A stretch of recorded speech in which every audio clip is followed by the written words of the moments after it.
There's more than one way to qualify for a World Cup these days, as Sweden found out this week.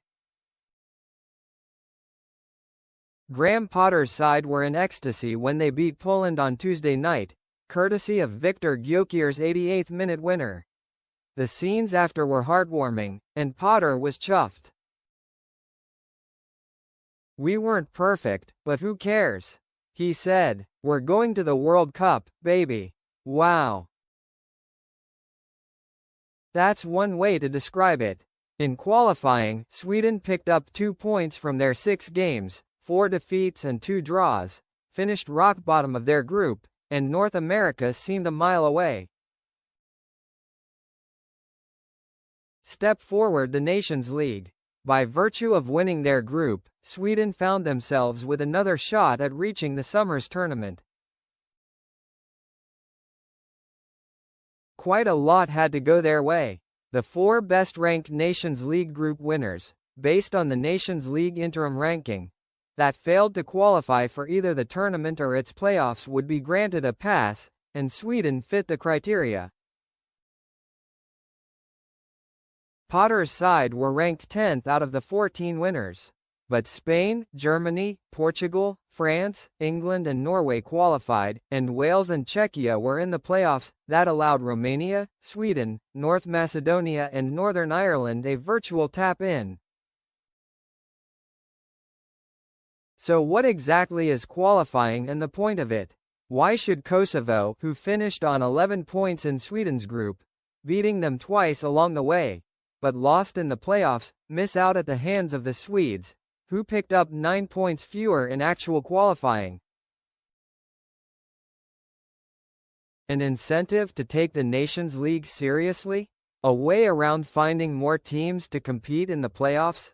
Probably the latter. Whether it's the right way is a different question. There have been plenty of critics of the format as a whole. Italy manager Gennaro Gattuso, whose side also failed to reach the World Cup, for the 3rd time in a row, had some harsh words in 2025, but for a different reason. "In my day, the best runners-up went straight to the World Cup. Not all of them did. Now the rules have changed," Gattuso said in 2025. Italy's record of 6 wins? You'd have to ask the people who make the groups and the rules. In 1990 and 1994, there were 2, there were 3 African teams, now there are 9. It's not a controversy, but there are difficulties, and we know it well. If we look at South America, where 6 out of 10 teams go directly to the World Cup and the 7th heads into a playoff with a team from Oceania, not certain, that does give you regrets and a certain sadness. That is the disappointment. The system needs to change in Europe. Essentially, Gattuso was suggesting that stronger sides are missing out on the World Cup because they are in Europe. It's essentially an argument of how many teams from each continent should be there. Something consistently monitored and consistently changing. But looking at Sweden's qualification isn't necessarily a good look. Some may argue that World Cup qualification should be World Cup qualification full stop, without the Nations League. "The look of this is just sad and disappointing," one fan wrote on social media.